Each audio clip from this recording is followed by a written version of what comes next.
You are listening to the Gate 7 International Podcast, a podcast connecting Olympiacos fans from Melbourne to Baltimore, from London to Piraeus.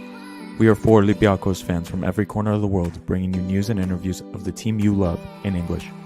With new episodes twice a week, you'll never lose the latest updates and stories of the team you love. This is our team, our city, and our land. Man aoniro trelo. You're listening to the Gate 7 International Podcast.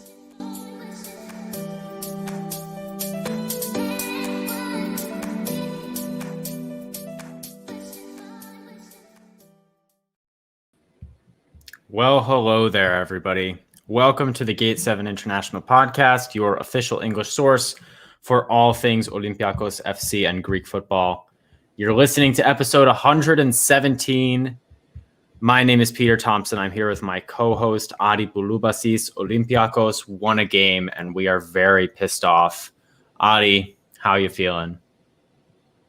This is how I'm feeling, Peter. You know what, mate? I don't want to...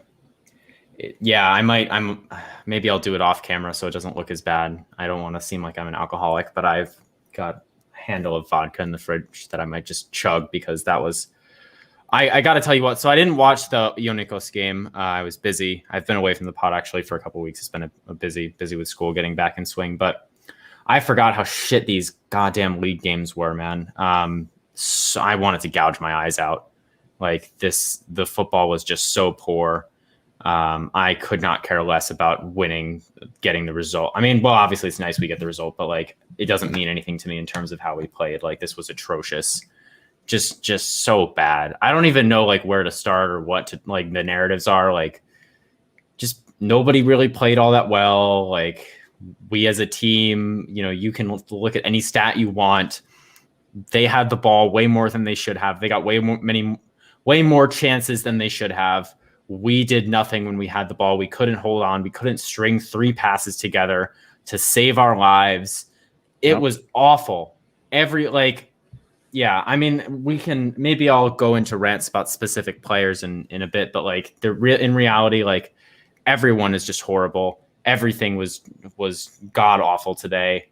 We were lucky enough to score like the only chances we got the entire game. Congratulations. Yep. You're absolutely right, Peter. And, before we get into the rants, we'll get into some housekeeping first. Get that stuff out of the way so we can be free and in the clear. Fetanos, sorry. No Uzo, buddy. That's Costa.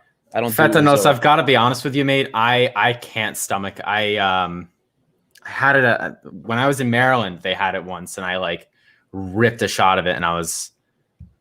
never again. I'll just say that much. So yeah, no Uzo for me personally. I'm not that Greek. Let's just say can't put that stuff down. Well, let's jump into the housekeeping real quick, guys. Congratulate Olympiacos DC. They got another win against Maryland United. Actual good team. 4-1. Someone named Olympiacos knows how to actually play football. What the hell?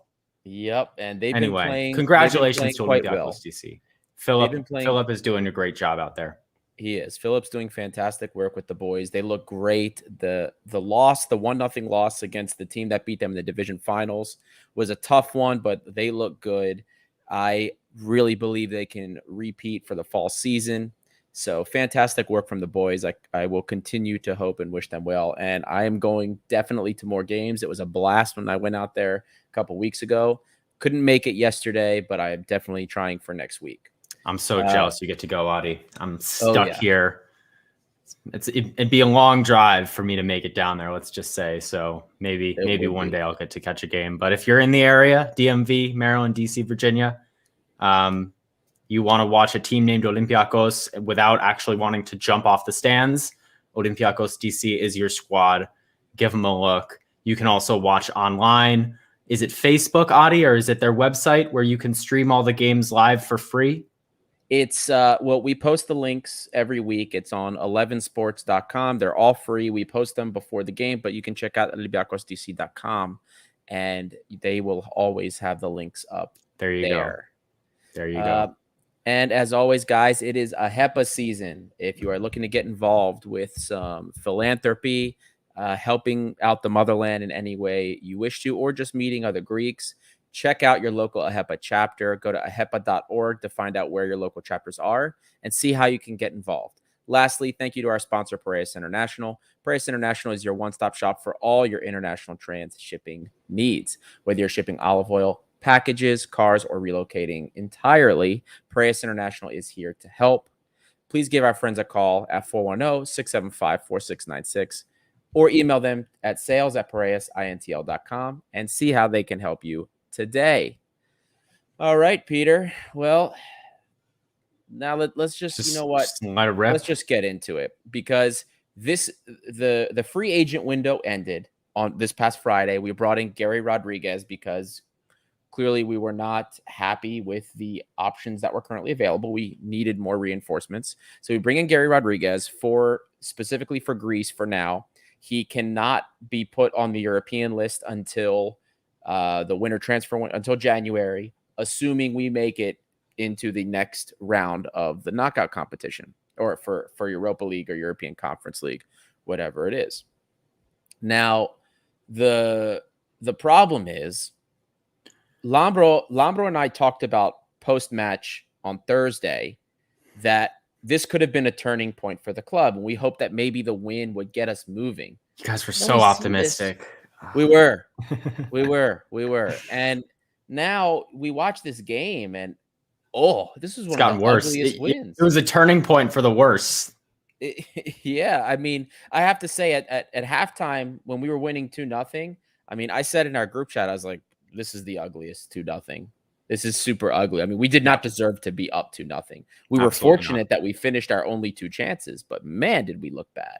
And if anything, it's funny because, like I said, I didn't watch the Olympiacos game, but like the big story there was like we weren't putting our chances away, right? And that's been the big story for this team for a while. And a lot of these games, whether it's Europe or a frustrating 1-1 draw in Greece.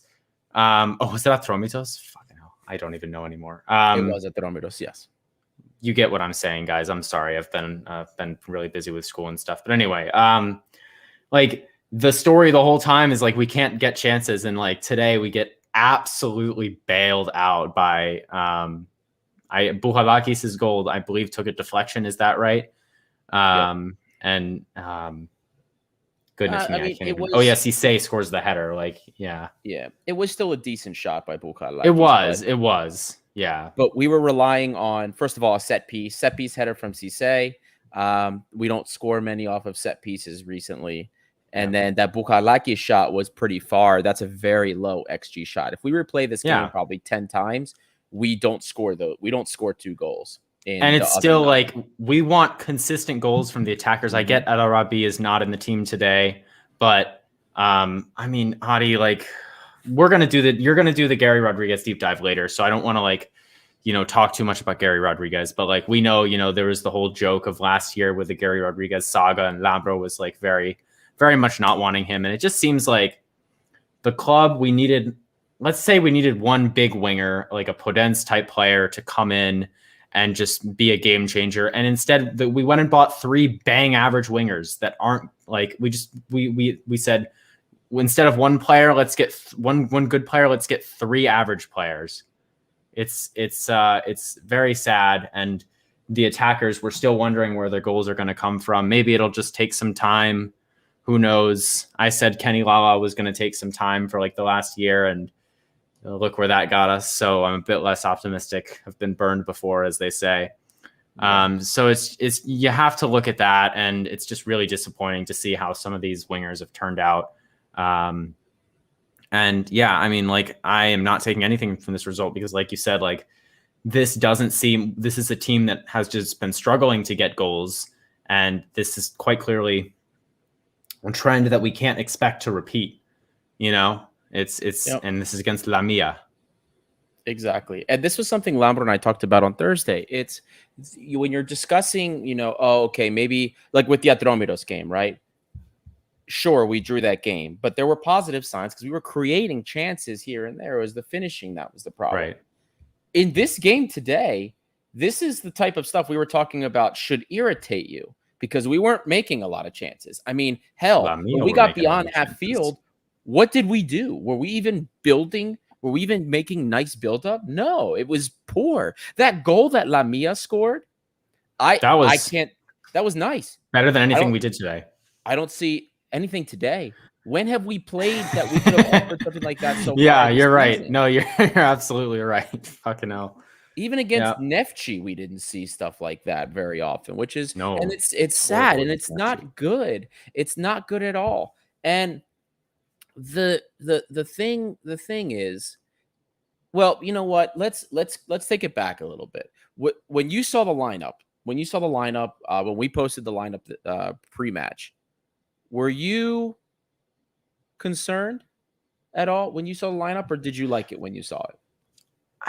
I don't really know about Valbuena and Agibu Camara playing together in a team. That was really like a bit of a surprise for me, because it just doesn't really work. I don't think those two together, they don't sort of occupy the right spaces when they're playing together. Like the back four, as much as it's maybe not perfect, it's what I would expect. Jan Villa is injured, so maybe that's why Martins went with the midfield too. Although I would have much rather wanted to see maybe Koundé in there, but it's whatever. So yeah, I mean, I wasn't really a big fan of that, to be honest. And Henry Onyekuru, I get there's not many options on the wing, but this guy who's supposed to be getting out in the break when we're countering against teams, why are we putting him in against a team when we're expected to possess so much of the ball?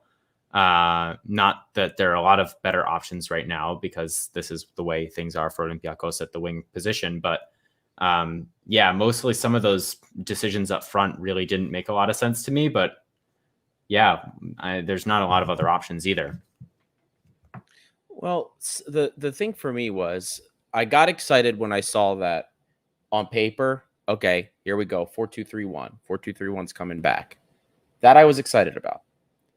But Valbuena at the 10, I'm not so excited about for a couple of reasons. One, I don't like that we continue to rely on a 37-year-old to be our vehicle for the offense. I was okay with the double pivot of Mari Bukhalakis, especially given Envila was hurt, but I would have preferred seeing Koundé. The performances we've seen from Koundé and what he offers us in terms of his nonstop running ability, his ability to get the ball forward, and his ability to press high, I thought was necessary. And I thought it was something that we should have had to put pressure on Lamia. Also, Bukhalakis is playing a lot, man. He's been playing a lot of minutes. I thought this was a good opportunity for him to get a little bit of a break. I saw Onyekuru on the right, and I was a little bit weirded out by it because we know that he's much more effective on the left, and Agibu on the left instead. And I didn't really know what to make of it, but I said, you know what? Let's see what happens. Of course, the game rolls on. Onyekuru was pretty much invisible on the right. And to his credit, though, when we flipped him back to the left at halftime, then Agibu kind of became invisible. We have a problem on that right side. Regardless of what's going on with the right backs, that situation, our right side is very much defunct currently. And this is reflected very much in the XG when it comes to we'll say XG creation from each side of the field. Our left side is producing more than double what the right side of our field is producing. Take a look at the last couple games we've played so far. The Antwerp matches, or the Antwerp match, I should say, Atromidos. We have more attacks coming from the left, and the XG resulting from those is better. 14 attacks against Antwerp versus 11 from the right. So 14 on the left, 11 from the right. And then in the Atromidos game, it was the same. The 16 different attacks coming from the left side, and the XG was over twice as high. So we're creating more, and there's just more happening there. We need to fix something on this right side. And there's so many things involved. Maybe the fact that we don't actually have a right winger besides maybe Vrusai that can do it. Ronnie Lopez, inside winger. Ronnie, well, that he was supposed to be, right? Yeah. And yeah. now one thing that's definitely the case, and I just saw a comment that hits the nail on the head here from Mitsaras 87A. Masuras is missing a lot. He gives very much to the team. That also doesn't show up in the statistics. It very much does show up in the statistics, I promise you. And when he plays on the right side, at the very least, he goes and he plays crosses. Look, Masuras isn't the fanciest guy, but he's Wasn't he on the bench today? He was, but he still is. Could have seen him for 10 minutes. And I'm gonna get into this. I don't know if I necessarily agree with this comment from Vascor. Gary's gonna fix the right side trouble. I don't know about that, but we'll get into that later. There's just so much. There's just so much going on that we should say isn't going well right now for this game. And you see what was happening. Our midfield again looked disjointed. We didn't have much going forward, just the occasional set piece. We were very fortunate to get that go-ahead goal from Bukhalakis as well. Played in from Agibu, but it was pretty far outside. And then aside from that, what did we do? Lamia made more chances than we did, and probably better. I wouldn't be surprised if our XG doesn't even hit 1 when we see the opportunities that we actually made. So, and Lamia's probably will be over 1, wouldn't you say? I think it will. Like the goal they scored, just from the perspective of the shot, that goal on its own has to be absolutely like 0.7, right? Like it's got to be a good XG. I don't know if it's that high, but it's probably. And then closer. What about that chance from the 50-year-old Lucas Vidra, like right next to the goal? That's got to be a decent XG as well. If it obviously the XG formula doesn't know it's like a 50-year-old man, but yep. And then the Costa brought up the post-match comments right before we went live about with Martin saying that something about the dimensions of the field played a part in our. Does anyone remember how this fixture went last year in the rain? Yeah. Would remember this game? It was like it was like playing in a pond, and we still won 6-0.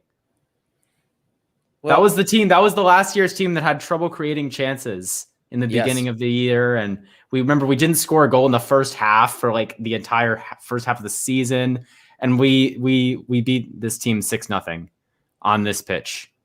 Yep. Well, Peter, then let me ask you a question, right? So the big question from this, and it's alluded to in the title for this episode that we pushed out before we went live. Should we be worried? Are you worried? Hell yeah, I'm worried. Or is this just something? Maybe it's a bad performance. Maybe some, coming back from that. We'll say the honeymoon period ended from that big Antwerp win. We're coming back, kind of things come down to earth, and maybe they pick up for the cup game midweek. Or are you actually worried fundamentally about what's going on with this team? I mean, I've been worried since Ludogorets, man. I know, at that point in the season, it was maybe a bit earlier, and you could say, oh, well, things are going to figure themselves out. We still have time to make transfers. But I was still worried at that point. And I was worried after the second leg of Bratislava when we were all very upset and it was a bit more real. And I'm still worried, and now I'm more worried. And it's almost translating from being worried. Like being worried implies that you are anticipating something in the future. I'm worried because I fear that something bad is going to happen in the future. And it's almost less of that for me. And now I'm just like, I'm not worried. I'm just like disappointed. Like this team is shit. And we've had all this time to get better. And we said, oh, it's fine. It'll be fine. In September, it'll be all right. We'll bring transfers in. And that didn't happen. I know, to be fair, like the Super League started late and that definitely didn't help us. But yeah, I very much am worried. At this point, I just don't have very high expectations for the team at this point. So that's another reason maybe worried isn't even the best word. Like I just don't. I'm worried we're going to be in Europa Conference League because we're going to finish third in our UEL group. I guess, yeah, I would say that. Like I'm worried we might not win the league at this rate, to be honest with you. It'll probably pick up, but yeah, I am very worried. What about you? Yeah. Quick hello from our good friend Chris Wheatley. You guys may recognize him. Those of you that aren't may be big Arsenal fans. For chief cover of Arsenal, I think that's what it is. Chief reporter on Arsenal for Football London. Guest on the pod before. Also a fan of Greek soccer. Chris, welcome. Glad to have you in here. But yeah, Peter, I'm worried because I see the same patterns and they haven't been addressed. I thought maybe the Atromitos game was a sign that no, there was something else there and we haven't been seeing the team do its full potential. But the Antwerp game, as happy as I was that we won the game, I thought Antwerp deserved to win that game. And the statistics back that up in a manner of speaking, because they had a higher XG than we did. They made more chances than we did. They had a similar number of attacks in open play that we did too, but they were way more efficient in terms of the conversions. They were better winning the ball than we were. It's just, and these are the things that are carrying over from the summer that I was hoping we wouldn't see anymore. And this is what's troubling for me. Now, am I worried that this team is going to be dog shit? We're going to start dropping games in Greece. I don't think I'm there yet. Not quite yet. But I am worried because, especially for our European campaigns, because we got by with Antwerp, which we have to say Antwerp is not a great team. From what we saw, I was not. They're expected. They're probably going to finish fourth. Right. Exactly. Yeah. That's what I'm taking away from this. But if any of you watched that Fenerbahce Frankfurt game, if we play like this, we're going to get clowned by both of those teams. Absolutely. To be perfectly honest with you. Yeah. Right now, it's watching games like this almost makes me forget about the Olympiacos. And I know it's a bit maybe reactionary, but I almost forget about the good Olympiacos of previous years in Europe, like that have had all these nice performances. And yeah, I watched this. I know you said, Adi, you weren't really that worried about dropping games in Greece, but like, we might not win the league. I'm just going to say we've played two. It's obviously going to get better, but we've played two small clubs that are expected to finish at the bottom of the table. We drew one, and we probably should have drawn or lost today. So, yeah, I could honestly see a world where we don't win the league this year. I could see, especially like, yeah, if things really take a nosedive, fall off. It's hard to say. And then for Europe, like you said, Adi, Fenerbahce and Frankfurt, they drew when they played each other. It looks like a very just a level above what we've seen from Olympiacos this year. Like we play Fenerbahce in like 10 days. I mean, I don't think we're going to need prayers. We're going to need the Lord above to shine down on Olympiacos to have a chance to win that game, because you can't fix what's going on the pitch right now in 10 days. Like, it just seems right. I'm watching this team and it seems so far removed from where we wanted it to be, from where we've been in the past. Formation, regardless of who's playing, regardless of who the other team is. There's just no connectivity in the squad right now. And it's just, it's like these types of issues are going to take a long time to fix. At least that's the way it seems to me. And we don't necessarily have a long time, because, soon enough, we're going to be in a hole in Europa League that we're not going to be able to dig our way out of. But yeah, that's my thought about that. I'll address a quick question here that I see in the comments. Tomika Nike, what has Lala done to not play? Did he torture, abandon puppies? No, guys, look, we've been, for those that maybe weren't quite as aware, we had talked about Lala seemed like one of the players that was singled out by Marinaki for not seeming like he cared enough on the pitch. And we had seen a couple performances of his that were, we'll say, subpar, so to speak, at least offensively. So that could be a reason for that we haven't seen him. Nothing sinister. It's just he's not performing to the standard that is expected, and it's been a while. And even in the summer, I mean, you can make the argument that no one really has looked stellar, save for a couple. in the recent weeks, of course, Oleg and then Madi and guys like Mvila who always do at least their job. But that's more it. And Karbovnik has just looked a little bit sharper considering he hasn't been with the team very long. So that's more, in my opinion, why we're seeing that. But Peter, more to your point, what you were talking about before, how much of what we're seeing do you believe is on Martins?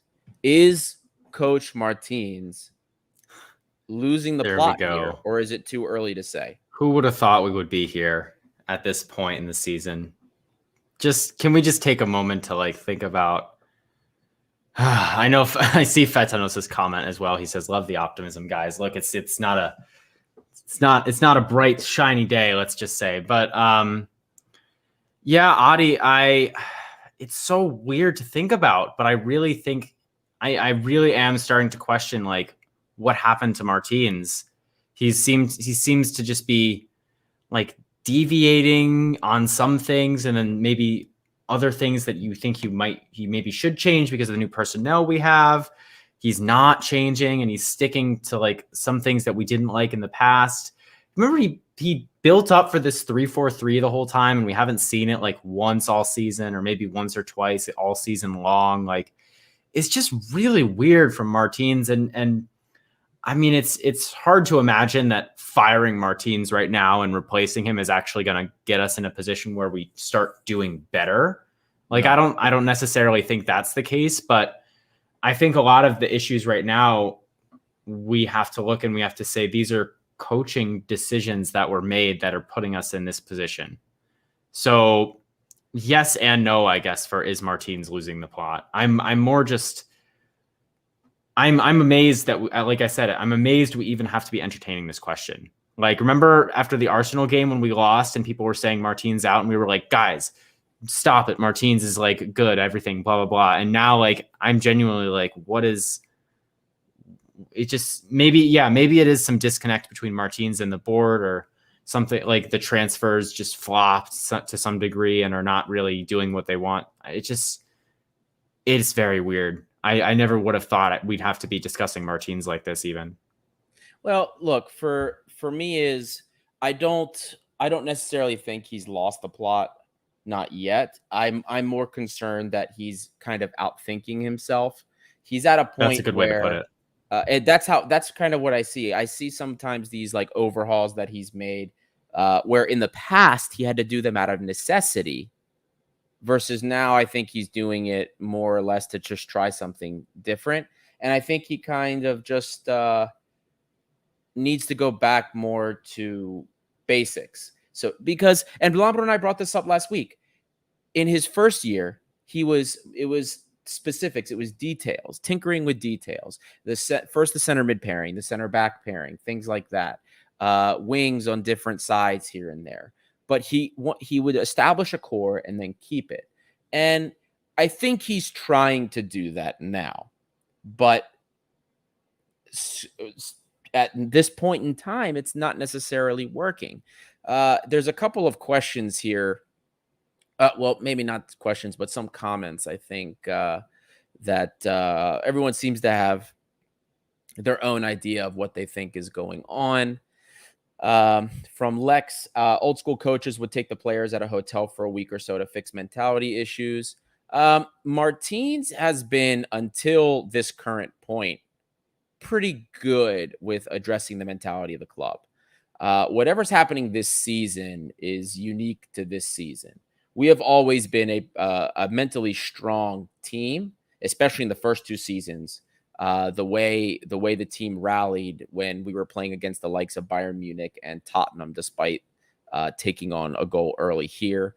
Adis P, controlling the game and struggling to create, I could blame on the quality of the players. Having this much trouble to keep hold of the ball against Lamia, that's on Martins. I hope he fixes it soon. Very well I said. am more inclined to agree with this. Very 100%, well said. Yeah. Because Lambro and I discussed this as well. There is quality on this team. We have so much more depth than we've had in the past. The issue is, how are we going to get the best out of this talent? And that's Martin's job. And exactly. That is Martin's job. Do we have a buy option on Karbovnik? Every source we have spoken to has said yes. The Polish journalists we have spoken to, one that actually assisted in the deep dive, also told us it's about an 8 million euro buyout. So everyone has confirmed to us, at least, that there is a buyout. Adi, I want to point out as well another comment from Lex. I will say, although is that a C? Whatever. Martins isn't going anywhere as long as he's getting the 3 points, regardless of how attractive his football is or isn't. I just want to clarify. Like, first of all, I don't think Martins should be fired. As I said, like, that doesn't fix the issues. But also, we're not talking about attractive versus unattractive football. We're talking about sustainable results versus getting lucky and winning a game against Lamia. Just want to make that clear. Like, Adi, I'm assuming you sort of feel the same way. Like, from an XG perspective, whatever you want to say, or just like from, it's not as much like, oh, it's unattractive football. Like, I don't care as much about that, but it's like, I watched that game and I can say we didn't deserve to win. If that game replayed, we might lose. And then, we're talking about, obviously, then it's a results thing. So it's more just like, I'm looking at this and I don't see sustainability. It's not as much about how attractive the ball is. Listen, football is a results business. It's a results-based business. So Lex is right in a manner of speaking, because if he is getting results, then yes, he probably will keep his job. But I will include a caveat here. There was a certain coach about, was it 8 years ago, maybe 7 or 8 years ago, that was undefeated in both European competition and in the league, and still got the boot because we played unattractive football. I'm just going to throw that out there. And that was in the Marinaki era. So to an extent, I agree with this, but we have seen coaches get fired for much less. Now, I don't see him getting the boot at this point in time, because first of all, and people that I've seen online talking about Valverde coming in, he is never, guys, Ernesto Valverde will not come into this team if he does not have the ability to change players. That will never happen. Do you think do you think most of these players on this roster have the ability to do triangles, 1-2 touch play, and press high? No, absolutely not. So that's not happening. And we will end up doing more damage to ourselves by firing him. So that's also never going to happen. But if there are things called professional wins, right? A professional win is when your team normally plays at a certain standard, plays a bad game, but still wins it. If you're not playing at a high level and you're kind of playing like that, then you play poor and nag a win. That's not necessarily a professional win. You get the job done, but when we're looking at the long term, we're looking ahead of us, right? And we're trying to discern what is and isn't conducive to this team producing results in the long term. We have to look at these underlying things, because how often are we going to scrape by on luck and opportunity getting wins like this when we don't make enough opportunities? It does catch up. It will catch up with us. And that is the concern. We're not saying Peter and I aren't just sitting here talking and being Debbie Downers for the sake of. We're just saying, if this team wants to have the higher probability of success, there's things that need to be addressed.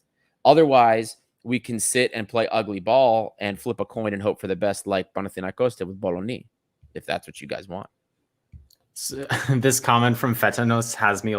He's mentioned, guys, Chelsea won the Champions League in 2012 with luck and bad football. This is our year.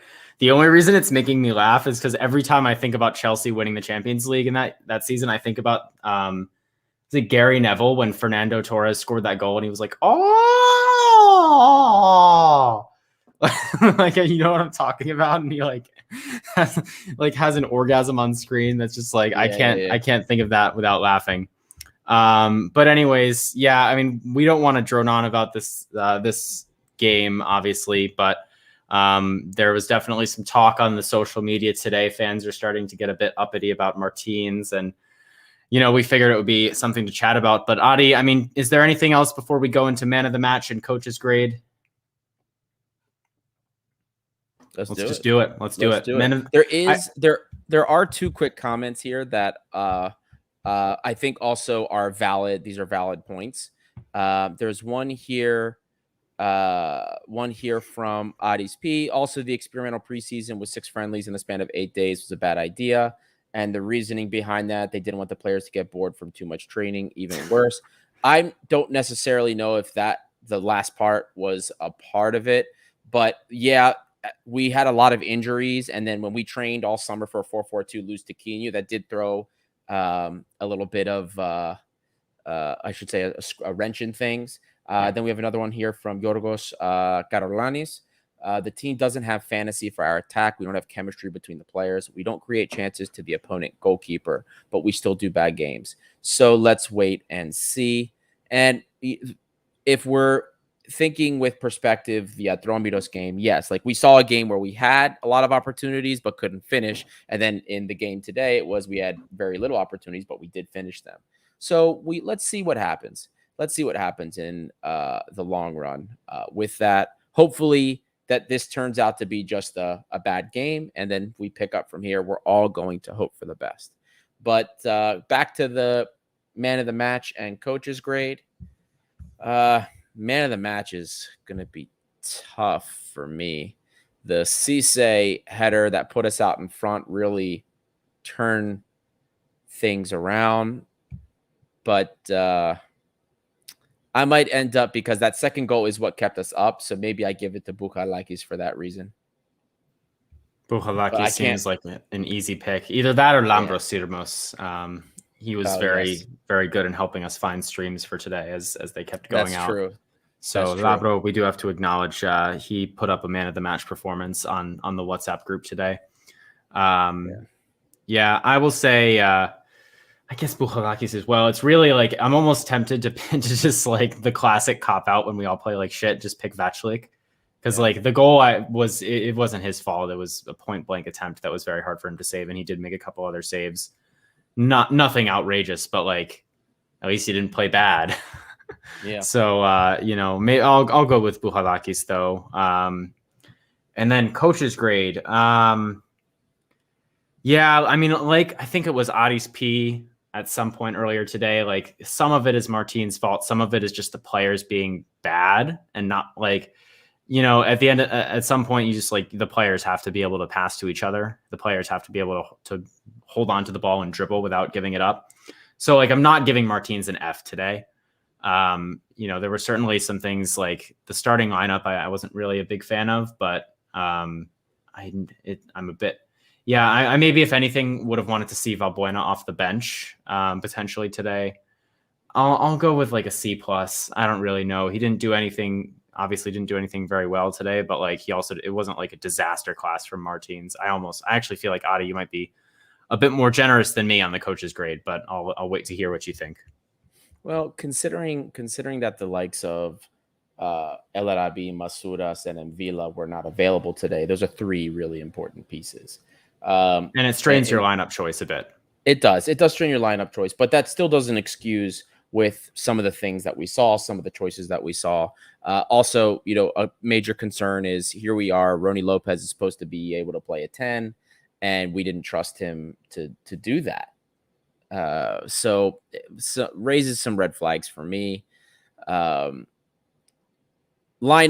again, I said I had some of my doubts with the lineup, but I was happy to see the 4-2-3-1 back, even though in play, I still, and maybe it's just me, maybe it's just this PTSD kicking in, but I swear when we were playing, I swear I was seeing that 4-4-2 coming out off the ball. I swear I was seeing our midfielder get stuck, Valbuena getting caught up way up the field with the striker, huge gap. I swear that's what was happening. I didn't see 4-2-3-1 big today.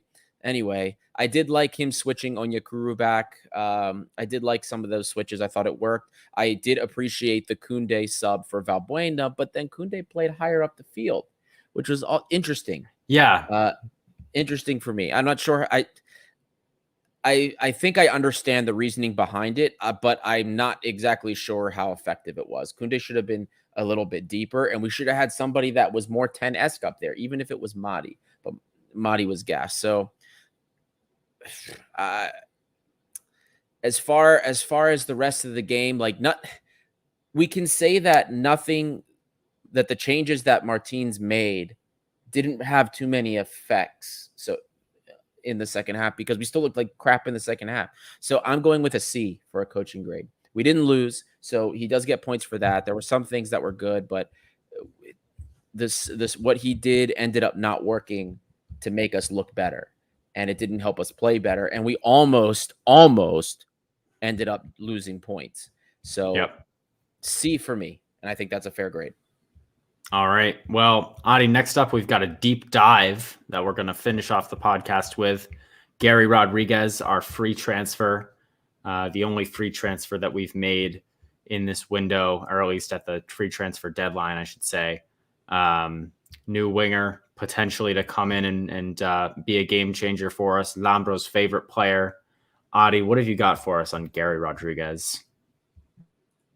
Well, Garry Rodrigues, everybody, you all should recognize him. He has played in the Super League before.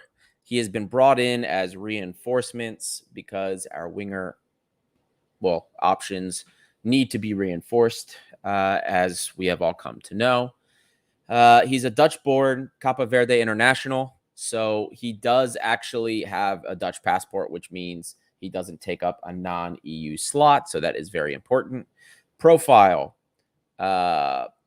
Player profile is he's about average height. He's about 5'8", 173 centimeters. So he's not a huge guy.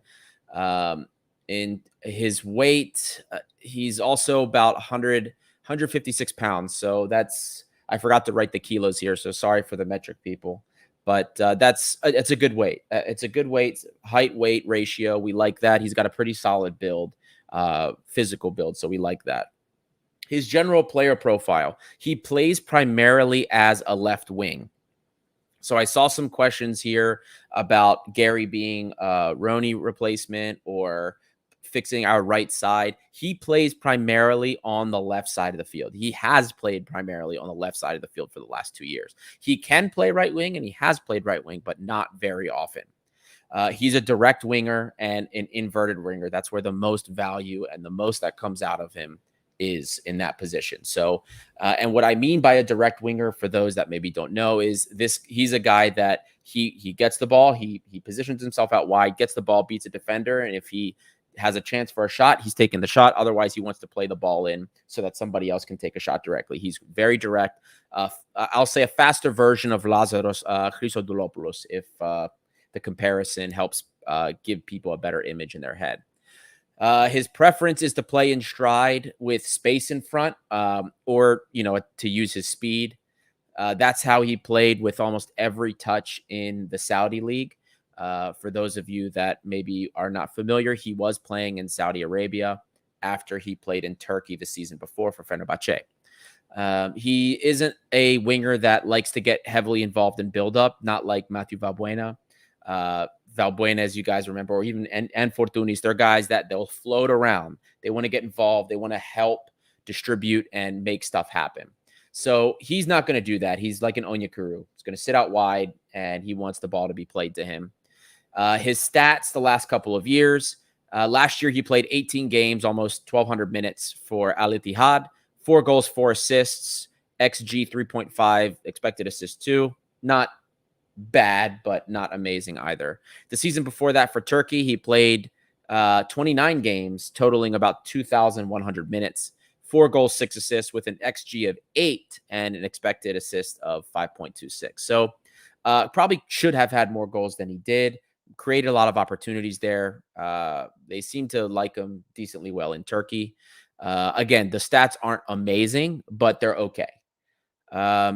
In terms of the specifics, things that I noted when I watched the player, he does have speed. It's most notably in a single direction. He's not the most agile guy either, so don't look for crazy turn speed. He's not going to be beating guys off the ball like that. He will use his speed. Has a little bit of flair, though, not to take that away from him. So he has a step over. He has a step over or two in him. He actually can snake the ball quite well. So for those of you that don't know that terminology, snake is when you carry the ball with the inside of your heel, and then you quickly flick your toe to the right or to the left, depending on which foot it is, because then it quickly changes the direction of the ball. He's done that and nutmegged quite a few people. It was interesting to watch. I think he can get away with that in Saudi Arabia, probably not as much in Greece, or definitely not in European competition. Touch seemed pretty heavy, at least in Saudi Arabia. But I did watch his games in Turkey, and he did seem like a better ball player when he was playing in the Turkish league. I really believe that because he was in Saudi Arabia, he just thought he was better than the competition and took some liberties that I don't think he would normally take. So that has its own caveats and maybe implications going forward. Like maybe he developed some bad habits. I don't know. We'll see how that works out. His interplay seemed pretty poor to me, both in close and medium range. I didn't see him linking up well with a lot of guys. A lot of balls being played off target. His pass accuracy isn't super good either. The last couple seasons, it's like in mid 70s. I mean, it's not terrible for a winger, but it's just when you see some of these close medium range balls that he just completely whiffs, doesn't make you feel that good. He does average about 30 touches a game, which is on the higher end for what we see a lot for wingers. Wingers not named Fortunis or Valbuena, I should say. But that volume is strongly correlated with how his team is possessing. If the team isn't possessing well, he's not going to have a lot of touches. He won't dictate the game like a Fortunis or Valbuena. He's not going to come back and try to take the game. He's going to wait for you to feed the ball to him. That's what we saw in Saudi Arabia, and you saw the same thing in Turkey as well. On the dribble, he's pretty good. Even in Turkey, he was high 50s in terms of his dribble success, over 60% in Saudi Arabia. His success is coming with using his speed and sometimes a little bit of flair. So it could be fun to watch. Now, the unfortunate side of that is in Saudi Arabia, especially, he held on to the ball way too much on way too many occasions. I did not like that. People making runs, and he was just sitting there trying to dribble and step over and beat people when he had players wide open.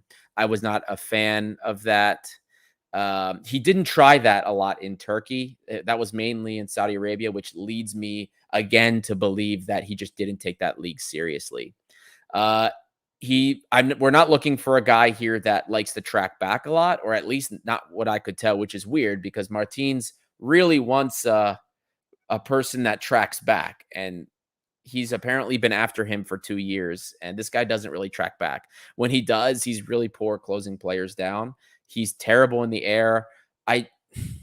Loose balls, he doesn't win a lot. He kind of prefers to go in and fall and maybe draw a foul. That's what I saw a lot, especially in Saudi Arabia. Even in Turkey, it wasn't that much different, to be honest with you. Crossing volume is about on par with the wingers we have. His accuracy isn't good, though. I mean, we're below 30%. He's not skying stuff like Rebchuk was doing, before the last couple of weeks. But he does get stuff in the general vicinity, which I guess is as good as we can hope for. And to sum it all up, the value in this player is going to be in his speed and his ability in stride. Maybe he can produce a little bit of magic with one of his fun little moves on a defender before he can whip a shot in. That's where I see his value as a player coming in, not with interplay, not with coming back and defending, but in trying to draw an extra defender and create space in the opposing third. So, in the end, would I have made this transfer? He was a free transfer, so we have to take that into perspective, but we're paying him apparently a 1 million euro salary per year plus bonuses. I think we're overpaying. Our wages are so fucked, I feel. Like I don't think they're super bad because we're not paying a lot of transfer fees. So that's true, but like there's so many. I guess maybe it's just like unprecedented numbers for Olympiacos because we've been buying a lot of players at free transfers. But anyway, Adi, I mean, like one question I had, I'm going to try to be optimistic about Garry Rodrigues because we've given him some crap on the pod before, and maybe he can be the player who can have that end product for us. I'm trying trying to be a little bit less cynical here, but like one thing you mentioned that stuck out to me is like he's not the type of winger to get involved in build up, and you sort of said, you know, in that sense he's similar to Henry, and that kind of disappointed me. Like I don't know if it seems like what we need for this team is a winger who is willing to get involved in build up and not just sort of like wait for other people to do it for him. Because we, you know, as a team right now, we're not really that coherent. Like we need someone to maybe come in and be a little bit more involved and link up with other players and stuff, as opposed to like just letting other people do it. I don't know. Like, what do you think about that? Do you agree, or do you think it's not really as big of a concern? Look, this doesn't mean anything if Rony Lopez remembers how to fucking play soccer or football, I should say. Sure. Because if the Rony Lopez that we were expecting, shows up to play, Garry Rodrigues isn't going to mean much. I'll be honest with you guys. Right. Because Rony has way more upside than Garry does. Now, again, I don't want to sound super negative on Garry because he did a job in Greece before, and I think he'll provide at least something for us in Greece. I don't believe everything I saw in Saudi Arabia is indicative of what he can offer, because I think because of the nature and the poor quality of that league, I think he took a lot of things for granted, and I think he took a lot of liberties. I don't think he's going to do the same thing here, because when you watch him play in Turkey, he looked like a more professional footballer. He looked better, a little bit smoother, playing the ball, not trying to needlessly dribble as much. That's what I noticed, or at least that's what I was pulling together when I was watching. And I'm really glad I went back and watched some of that additional footage in Turkey, because it made me feel a little bit more positive about him as a player. So again, look, I'm not going to be super negative because I don't think he'll be useless. But if Rony Lopez turns a corner, loses some weight maybe, or gets fit and starts playing like we know he can, this isn't going to matter as much. But at the very least, in Greece, I think he can do something. Yeah, and it's still early for Rony Lopez as well. That's certainly a possibility. Like, I see some people like Garry as Ronnie's replacement in the chat, and it's like, I mean, he's been here for like 2 weeks. But anyway, yeah, Adi, I think that about wraps up for us for today. Thank you for the wonderful deep dive yet again. Very well done. So yeah, that's going to be about it for us, everybody. Thank you so much for tuning in, especially if you've made it this far. Make sure to like, subscribe, comment if you're watching on YouTube, or if you're not watching on YouTube, subscribe to us on YouTube, because we're on YouTube as well. You get to see our beautiful faces, and you get to comment in the live chat. If you're here in the live streams, it's a great time. We have lots of fun. Listen, share, tell your friends as well. If you enjoyed, we talk, we're not going to sit here and hide when the team is playing poorly. We're always going to be here to chat after the game. If you're upset, we'll see what happens. But yeah, thank you, everybody. We'll be back. We have, Apollon Smirnis in the midweek, Adi, next week. I think it's a fairly early game for us on the on our side of the Atlantic. But either way, we will be there to talk about that game. Hopefully it goes a bit better. We've got more European football back next week, so looking forward to all of that. But until then, everybody, thank you so much. Have a great rest of your day, and we will see you very soon.